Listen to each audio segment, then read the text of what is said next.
It has become overwhelmingly apparent that cybersecurity awareness is essential. But where are we going wrong and what is not being done? I'm Mike Loader. Ending Cyber Risk starts right now. Hello everyone and welcome back to Ending Cyber Risk, presented by the team at Arctic Wolf, where each episode we unpack the ways we can put an end to risky cyber behaviour. Now on this episode we will be discussing the basics of cybersecurity awareness training, and joining me now is Adam Marrè, Chief Informational Security Officer at Arctic Wolf. Wonderful to have you with me. How can businesses educate their employees on cybersecurity threats when the landscape is seemingly endless and changing daily? What would you recommend we start with? Yeah, it's a really great question. A cybersecurity awareness program is essential for businesses because security is really everyone's responsibility in an organization. The security team can't be everywhere at all times. So each individual employee has to be aware of what their role is in security and do what they can to help protect the organization. And this doesn't have to be complicated. It's things like making sure your login accounts are well secured, your passwords are strong, making sure you know where to go to report security incidents, and that you're heightened and ready to detect social engineering attempts against you as an employee. Okay, so how should security awareness training deal with generative AI when the possibilities, again, are seemingly limitless? We've seen deepfake technology make companies lose millions of dollars in transactions through, videos and such. Tell us more. So it's really understanding that generative AI and other AI tools like this really just help criminals commit the same types of crimes they've always committed. Of course, it can supercharge them and make it a lot easier for them to commit these crimes, but it is just another tool. So you've got to use the same kind of protections you've used before to protect against these types of crime.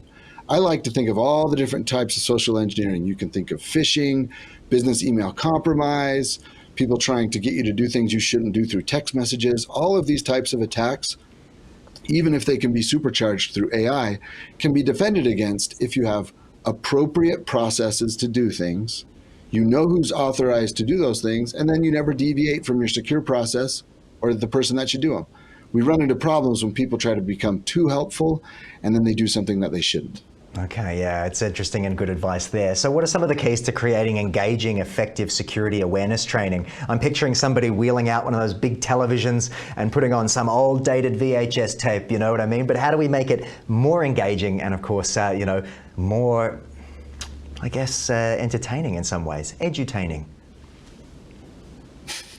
Yeah, it is really important to keep your audience engaged, and unfortunately, and it's not bad. It's better than nothing to have the annual security awareness training where everybody goes into a room for an hour and learns about these techniques. But it's more effective if you can create training that people see often, or in addition to that annual training, add different types of training people can see often so they keep the security things that they should do top of mind. So they always remember that they need to be careful in their email box, that they remember that they need to check for employee badges to make sure that only the right people are in the building or in the office. Keeping these things top of mind is of the utmost importance. So it's really important to make sure that your program frequently reminds your employees of the right things to do so that they can do it and be empowered. Yeah. And one thing you want to stay away from is using fear, uncertainty, and doubt to motivate.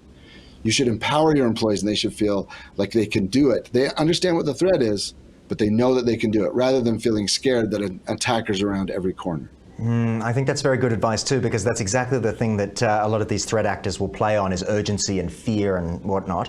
So what do IT teams generally get wrong when they try to help their colleagues become more risk aware? What examples have you seen, just quickly?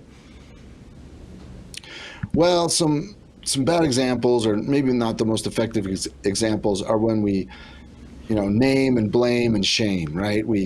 We call out the people who maybe failed the phishing test or didn't do the right thing, and we make them feel bad, or we make people feel too scared, as I said earlier. What you really want to do is make people feel unafraid to report. So even if they did the wrong thing, they can report it to the security team as quickly as possible, and then they can be held up as a good example because, hey, maybe they did the wrong thing, they clicked on the wrong link, but they reported it immediately so that the security team could get involved.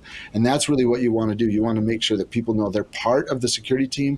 We're all one team. They're not going to get in trouble. They've just got to report what they see, even if they did the wrong thing. Nicely said. Adam, I'm curious to know about some resources people can turn to for their security awareness training. Just to finish for me, where would you recommend people turn to? Well, most governments have lots of resources available for this, but of course you can get partners like Arctic Wolf involved. We have a security awareness training program that we can help leverage organizations become much more security aware and much more secure with each and every employee, and we'd be happy to help people with that. Adam, thanks again for joining me on the program and outlining some of the basics when it comes to protecting our companies and our workers online. I look forward to speaking to you again down the track. Yeah, thank you. All right, that's the program for the moment. There will be more coming up right after this. I look forward to seeing you all again very soon. Stay safe out there, stay safe online, change your passwords, two-factor authentication, and tune in to Ending Cyber Risk for so much more. Be well. You're watching Ticker. We'll have more in just a few minutes.